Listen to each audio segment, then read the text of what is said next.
ইরানের যুদ্ধবিরতির অন্তিম মুহূর্তে মেয়াদ বাড়ানোর ঘোষণা দিয়েছেন মার্কিন প্রেসিডেন্ট ডোনাল্ড ট্রাম্প।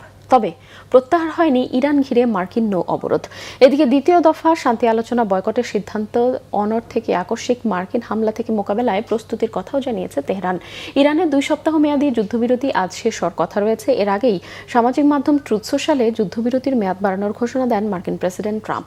সেখানে তিনি লিখেছেন, ইরানের সাথে বৈঠক আর শান্তি চুক্তি করার স্বার্থে মধ্যস্থতাকারী পাকিস্তানের অনুরোধে এই সিদ্ধান্ত নিয়েছেন। তবে বর্ধিত যুদ্ধবিরতির কোনো সুনির্দিষ্ট মেয়াদ জানাননি। ট্রাম্প দাবি করেছেন, অপ্রত্যাশিতভাবে ইরানের সরকার মারাত্মকভাবে ভেঙে পড়েছে। এই সিদ্ধান্তকে স্বাগত জানিয়েছে জাতিসংঘ মহাসচিব অ্যান্তোনিও গুতেরেস, পাকিস্তানের প্রধানমন্ত্রী শাহবাজ শরীফ সহ বিশ্ব নেতারা। যদিও ট্রাম্পের এই সিদ্ধান্তের পেছনে ষড়যন্ত্র দেখছে ইরান। একে আকস্মিক হামলার জন্য সময় ক্ষেপণের অপকৌশল বলছেন ইরানের পার্লামেন্টের স্পিকার উপদেষ্টা মাহদি মোহাম্মদী। আর শান্তি আলোচনার প্রসঙ্গে যুক্তরাষ্ট্রের দিকে ইঙ্গিত করে বলেছেন, পরাজিত পক্ষ কখনোই শর্ত চাপিয়ে দিতে পারে না। বুধবার ইরানের প্রতিনিধি দল আলোচনায় বসতে পাকিস্তানের ইসলামাবাদে যাবে, এমন গুঞ্জন প্রত্যাখ্যান করেছে তেহরান। তাসনিম নিউজকে ইরানের সরকার সংশ্লিষ্টরা জানিয়েছেন, এমন খবর পশ্চিমা গণমাধ্যম আর ট্রাম্প প্রশাসনের অপপ্রচার।